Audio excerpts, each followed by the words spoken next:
નમસ્કાર મિત્રો, welcome to my YouTube channel Devipujak અવાજ।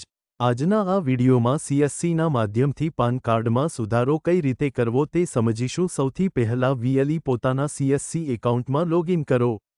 હવે સર્ચ બારમાં જઈને એનએસડીએલ લખી સર્ચ કરો। હવે તમને નીચે એનએસડીએલ પાન સર્વિસ કરીને એક ઓપ્શન દેખાશે, તેના પર ક્લિક કરો। હવે તે ઓપ્શન પર ક્લિક કરતા બીજા પેજમાં નવી વેબસાઇટ ઓપન થશે। હવે આ પેજ પર તમારા સીએસસી એકાઉન્ટથી લોગિન કરી લેવું। લોગિન કર્યા બાદ એપ્લિકેશનવાળા સેક્શનમાંથી અપડેટ પાન કાર્ડવાળું ઓપ્શન સિલેક્ટ કરો। હવે એપ્લિકેશન મોડમાં સ્કેન બેસ્ડ એ સાઇનને સિલેક્ટ કરો। ત્યારબાદ નીચે ડ્રોપ ડાઉન લિસ્ટમાંથી change and correction form select કરો। હવે નેક્સ્ટ બોક્સમાં ગ્રાહકનો પાન કાર્ડ નંબર એન્ટર કરવો। ત્યાર પછીના ડ્રોપ ડાઉન લિસ્ટમાંથી ઇન્ડિવિજ્યુઅલ ઓપ્શન સિલેક્ટ કરો। નેક્સ્ટ ડ્રોપ ડાઉન લિસ્ટમાંથી ફિઝિકલ એન્ડ પાન કાર્ડવાળું ઓપ્શન સિલેક્ટ કરો। નેક્સ્ટ બોક્સમાં આધાર કાર્ડ મુજબ નામ અને જન્મ તારીખ એન્ટર કરવી। પછી ગ્રાહકનો મોબાઈલ નંબર અને ઈમેઇલ આઈડી એન્ટર કરીને નીચે એગ્રીમેન્ટવાળા સેન્ટેન્સ સામે આપેલ બોક્સ પર ટિક માર્ક કરી સબમિટવાળા બટન પર ક્લિક કરો। હવે બીજું નવું પેજ ખુલશે જેમાં પાન કાર્ડ અપડેટ માટેની ફીની વિગત આપેલી દેખાશે, જેમાં પ્રોસીડ ટુ પે વાળા બટન પર ક્લિક કરવું। હવે નેક્સ્ટ પેજ પર તમારા સીએસસી વોલેટનો પાસવર્ડ અને પિન એન્ટર કરી પેમેન્ટ કરી દેવું।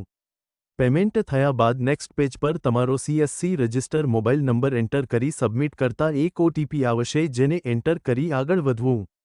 હવે નેક્સ્ટ પેજ પર ગ્રાહકની પર્સનલ માહિતી જેમ કે નામ, સરનેમ, જેન્ડર, પિતા અથવા માતાની માહિતી વગેરે આધાર કાર્ડમાં બતાવ્યા મુજબ જ એન્ટર કરવી। ત્યારબાદ ફોટો અને સિગ્નેચર મિસમેચવાળા ઓપ્શન પર ટિક કરીને પેરેન્ટ્સ ડિટેલ્સવાળા સેક્શનમાં જો તમે પાન કાર્ડમાં પિતાનું નામ રાખવા માંગતા હોય તો નો સિલેક્ટ કરી પિતાની માહિતી એન્ટર કરવી। એવી જ રીતે બાકીના નેક્સ્ટ સ્ટેપ્સમાં ગ્રાહકના આધાર કાર્ડ મુજબ બધી વિગતો ભરીને ડોક્યુમેન્ટ અપલોડવાળા સેક્શનમાં આવી જવું। અહીં proof of ID, proof of address અને પ્રૂફ ઓફ ડેટ ઓફ બર્થવાળા ડ્રોપ ડાઉન લિસ્ટમાં આધાર કાર્ડ સિલેક્ટ કરી લેવું। ત્યારબાદ નેક્સ્ટ સ્ટેપમાં પેજમાં દર્શાવેલ સ્પેસિફિકેશન મુજબ ગ્રાહકનો ફોટો અને સાઇન જેપીજીમાં અપલોડ કરી લેવા। નેક્સ્ટ અપલોડ સુપોર્ટિંગ ડોક્યુમેન્ટ્સના ઓપ્શનમાં બતાવેલ સ્પેસિફિકેશન મુજબ આધાર કાર્ડને અથવા ડ્રોપ ડાઉન લિસ્ટમાં આપેલ ડોક્યુમેન્ટ્સમાંથી કોઈ એકને પીડીએફમાં સ્કેન અથવા કન્વર્ટ કરી અપલોડ કરવું। ત્યારબાદ નેક્સ્ટ નીચેના બોક્સમાં અત્યારના લોકેશનનું નામ લખી સબમિટવાળા બટન પર ક્લિક કરવું। સબમિટ પર ક્લિક કર્યા પછી તમે ભરેલી ડિટેલ્સ એકવાર રિવ્યૂ માટે દેખાશે, જેને ચેક કરી લીધા પછી કન્ફર્મવાળા બટન પર ક્લિક કરવું। હવે બીજું એક નવું પેજ ઓપન થશે જેમાં ગ્રાહકનું કેવાયસી કરવા માટેના બે ઓપ્શન દેખાશે।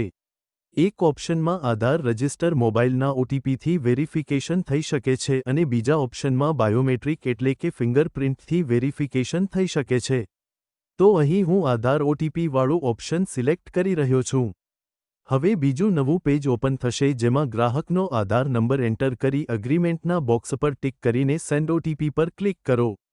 હવે ગ્રાહકના આધાર રજિસ્ટર મોબાઈલ ઉપર ઓટીપી આવશે, જેને એન્ટર કરી વેરીફાઈ ઓટીપી પર ક્લિક કરવું। તો આ રીતે ઓટીપી વેરીફાઈ કર્યા પછી તમારી અરજી એનએસડીએલ પાસે જતી રહેશે અને નેક્સ્ટ પેજ પર તમારી અરજી સક્સેસફુલી સબમિટ થયાનો મેસેજ દેખાશે। જો તમને આ વિડીયો મદદરૂપ થયો હોય તો વિડીયોને લાઇક કરી તમારા મિત્રો સાથે શેર કરો એન્ડ મારી ચેનલને સબસ્ક્રાઇબ કરવા વિનંતી। Thank you for watching video.